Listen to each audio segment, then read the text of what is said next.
At 9 o'clock, we got together. At 8 o'clock, we met. I arrived on schedule. No, you were late. I might be dreaming. The purest representation of British music is Cliff Richard. However, there was a layer of life that was never revealed to the public behind decades of unbroken glory. For 30 years, a life was kept apart and carefully protected. Details were never verified, and suspicions were suppressed. Everything was kept out of the public eye, including sexuality, private affairs, and unidentified relationships. That silence turned into a breeding ground for doubt as the times changed. And in this video, that curtain will be drawn back for the first time. There was a song on the radio in 1958 that had a strong beat and a catchy melody. Cliff Richard, an unidentified young man, performed the song, Move It.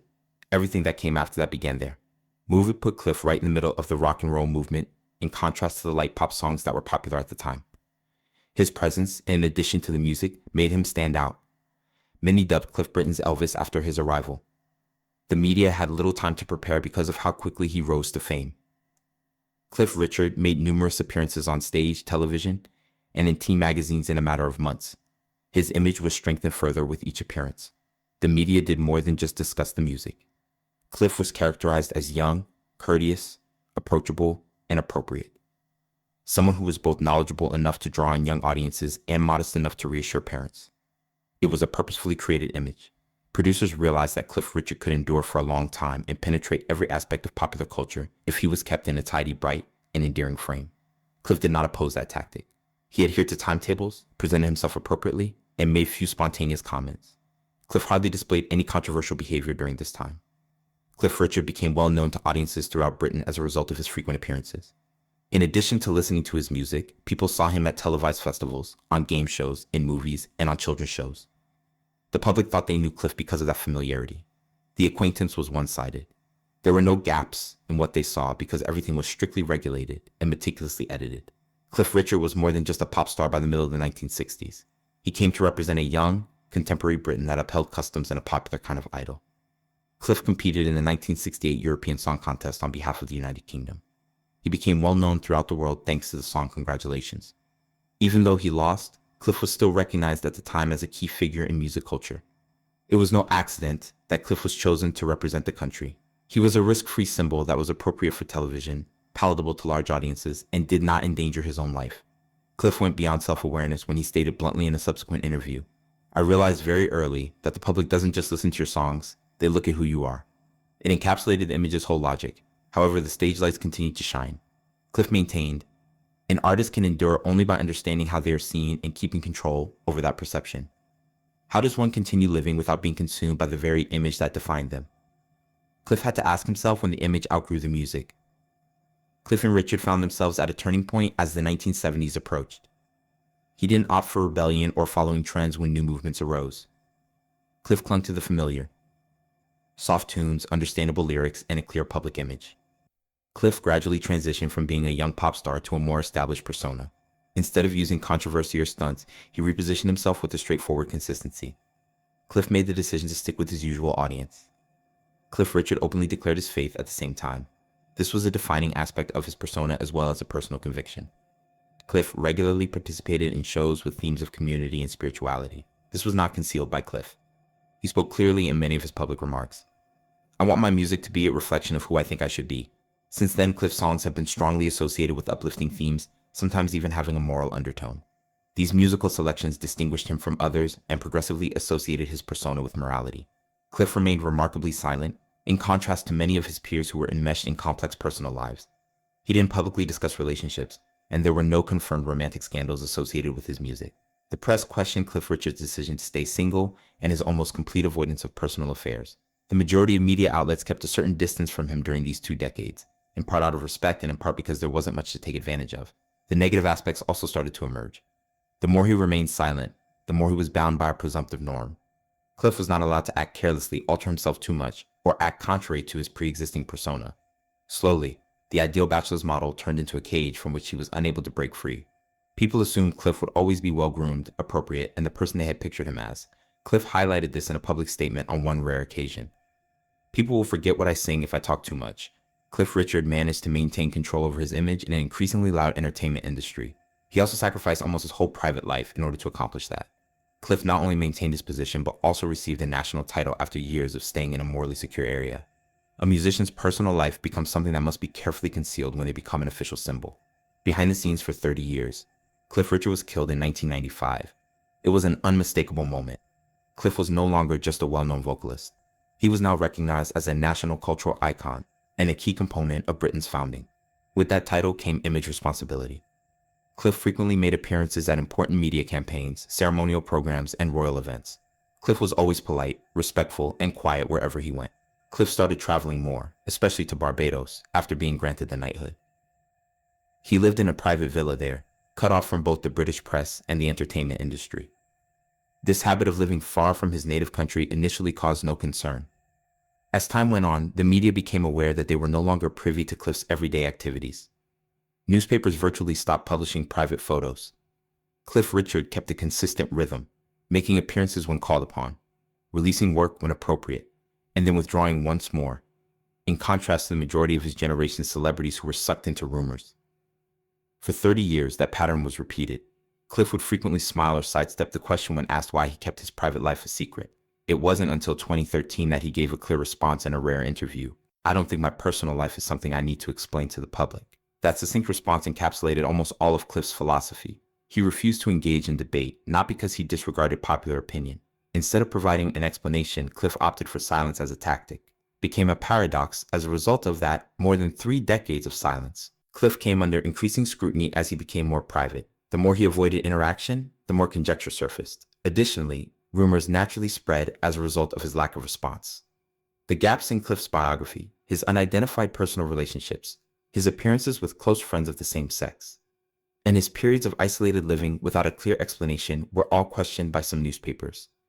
Everything was compiled into a kind of suspicion, but nothing specific was ever proven. Although no one accused Cliff of any wrongdoing, it appeared to be widely believed that something had been concealed for a long time. No rumor was ever directly denied by Cliff Richard. He stuck to a set routine during this time, releasing music on holidays, going to ceremonial events, and sharing no information about his personal life outside of his performance schedules. Another time, when asked why he kept his private life private, Cliff said simply, "I like keeping part of my life that I don't have to share with anyone." That decision became unusual in an increasingly transparent entertainment industry. Cliff Richard lived with 2 incarnations of himself for 30 years. One as a person outside the field of view, and one as a star in front of the camera. What was notable was the exceptional stability with which both versions persisted. Cliff was never unintentionally involved. The media's mistrust was heightened by that very fact. A public figure who lives too evenly, too quietly, and too neatly. Is that reliable? Time passed. Cliff Richard was unable to keep the same degree of control in 2014 as the media became more combative and aggressive. His private life was aired live for the first time in 30 years. British police arrived to search Cliff Richard's private Berkshire home on the morning of August 14, 2014, the day the monument collapsed. There was no public explanation, no advance notice, and, most surprisingly, the operation was captured on camera from a helicopter and aired on national television. Cliff wasn't even home when sweeping aerial shots, a stream of commentary, and images of police cars outside the villa appeared. Across the nation, viewers watched as police searched the national celebrity's home before learning why. No one was taken into custody, and no charges were made public right away. However, Cliff Richard's private life was officially exposed. He lost control over how he was perceived for the first time in over 50 years. After his vacation, Cliff had to deal with his home in an unprecedented media frenzy. Silence had been his compass throughout his career. That silence was seen as suspicious this time. Cliff's first formal response came a few weeks later. He claimed that prior to the broadcast on daytime television, he had not been informed, had not been consulted, and had not been aware of the investigation. Investigators examined every allegation had ever made to the police over the course of the next 2 years. In June 2016, after a protracted process, they came to the conclusion that Cliff Richard could not be charged with anything. The case seemed to be closed legally. There is no logic in court when it comes to reputation. Cliff had to deal with something else even if he was not charged. Extended public skepticism and the fallout from exposure. Cliff Richard decided to speak up once more. He sued the media outlet that covered and broadcast the search. The trial garnered a lot of attention because it was public and lasted for several months. Cliff won his case in court. Due to privacy violations, the media outlet was ordered to pay damages. Cliff made a direct statement following the verdict. Things that were never proven caused significant harm to my reputation. There was no attempt to recover what had been lost in that statement. A principle was confirmed. A person's private life should be respected regardless of their level of fame. That line is more brittle than ever in the age of real-time media pursuits. The case spurred a significant discussion in Britain regarding the naming of people under investigation prior to the filing of formal charges. Together, journalists, artists, and politicians questioned the moral boundaries of contemporary journalism. Cliff did not actively participate in those discussions. He pulled away from the crowd, as he always did. Even though no one was aware of the depth of his scars, he withdrew this time. Cliff carried on with his artistic endeavors after winning the case. He put out albums, went to a few events, and started taking on more interviews with explicit guidelines about the type and length of each one. Cliff Richard has been open about his prostate cancer treatment in recent years. He also participated in a number of health awareness campaigns aimed at men, especially those over 60. Cliff hardly ever discusses the past. He repeats a single sentence when questioned about what happened in 2014. "I continued to live, but nothing was the same after that." The response is succinct but has a lasting impact. Not everything was lost by Cliff Richard.